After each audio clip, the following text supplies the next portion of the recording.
नमस्कार, मी सुहास वसंत जोशी उपायांच्या मालिकेमध्ये पुनश्च आपलं एकदा स्वागत करतो। आज कर्मदेवता, न्यायदेवता शनी महाराजांच्या सटीचा उपाय आपण बघणार आहे की आपल्या कामांमध्ये सतत अडथळे येत आहेत, आज विलंब होतोय आपल्या कुठल्याही कार्यात, मनासारखं कुठलंच कार्य होत नाही आहे। तर या सगळ्या गोष्टींना शनी महाराजांना आपण खुश करून आपल्या कर्मामध्ये यशाची प्राप्ती आपण करू शकतो। अगदी साधा सोपा उपाय आहे, याच्यासाठी कुठली राशी, लग्न याचं काही तुम्हाला बघण्याची गरज नाही। प्रत्येक व्यक्ती शनिदेवाचे शुभफळ मिळण्यासाठी हा उपाय करू शकतो।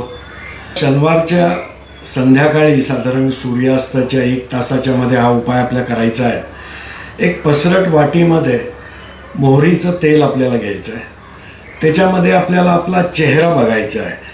एक 5-10 मिनटं चेहरा आपला त्यात बघायचा आहे। चेहऱ्याला आपले सर्व अडचणी आपल्याला सांगायच्या आहेत।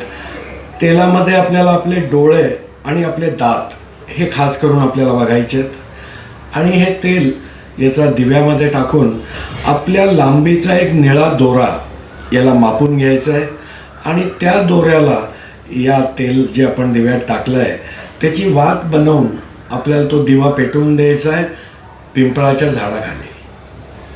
आणि हा उपाय तुम्ही एक 4 शनिवार 8 शनिवारचा संकल्प करून तुम्ही करा आणि शनिदेवाची तुम्हाला असीम कृपा प्राप्त होईल। या उपायाने शनी राहूची सर्व अशुभ फळं नष्ट होण्यामध्ये आपल्याला मदत होईल।